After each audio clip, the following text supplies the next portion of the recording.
عاوزة بشرتك تبقى جلوي ونضرة وبتلمع كده زي الكوريين، بس في نفس الوقت تهتي من كتر المنتجات ومعكيش فلوس للسكين كير الكوري ومش عارفة تبتدي منين؟ فتعالي وانا اقولك، البشرة الصحية بتبتدي ببشرة مترطبة كويس جدا، لان كل ما بشرتك تبقى مترطبة كل ما هتبعدي عن اي مشاكل في بشرتك زي جفاف البشرة واحمرارها، واللي بيسبب هيجان وإريتيشن في بشرتك وبيخلي شكل بشرتك مجهدة وبيسيب مسام واسعة. وطبعا من قلة الترطيب كمان ده هيسبب في ظهور خطوط وتجاعيد، وبالتالي بشرة مجهدة غير نضرة وسن أكبر من سنك بسبب الخطوط والتجاعيد اللي هتطلع.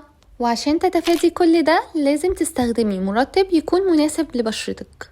أنا بشرتي مختلطة مايلة للدهنية، وأحسن مرطب أنا جربته الفترة اللي فاتت وفعلا عجبني لان حقق الموازنة ما بين ان قوامه جل خفيف وفي نفس الوقت بيرطب، لان للأسف معظم المرطبات الجل اللي استخدمتها ما كانتش بتدي الترطيب اللي انا محتاجاه. واكتر حاجة عجبتني فيه هو انه بيدي لمعة لبشرتي حلوة قوي، وبتفضل اللمعة دي مش بتروح على طول وبتبين وشي جلوي مش مزيت، وكمان سعره حلو. فبجد المرطب ده تحفة، وهو المرطب الجل من دير المخصص للبشرة الدهنية والمختلطة. يا بنات مش هتصدقوا هو حلو ازاي، بجد خفيف قوي على البشرة وبشرتي بتمتصه بسرعة، وفي نفس الوقت بيرطبها وبيدي لمعة حلوة. وكمان فيه فيتامين اي والوفيرا وهيلورونيك اسيد وخلاصة الروزماري، فبجد خطير. انا سمعت شوية ناس بتقول ان هو فيه عطور ودي حاجة ضايقتها، بس هي ما تحسستش منه. بس بصراحة للأمانة اي منتج انتوا لو بصيتوا على مكوناته من ورا هتلاقوا ان هو فيه عطور، وهتلاقوا ان في المحتوى بتاعه والمكونات بتاعته فريجرنس يعني عطور، بس نسبة العطور دي هي اللي بتختلف من منتج لمنتج وبتخلي منتج يفرق عن منتج. ان منتج فيه عطور عالية او فيه ريحة عالية انت مش قادرة تستحمليها فبشرتك هتتحسس منها.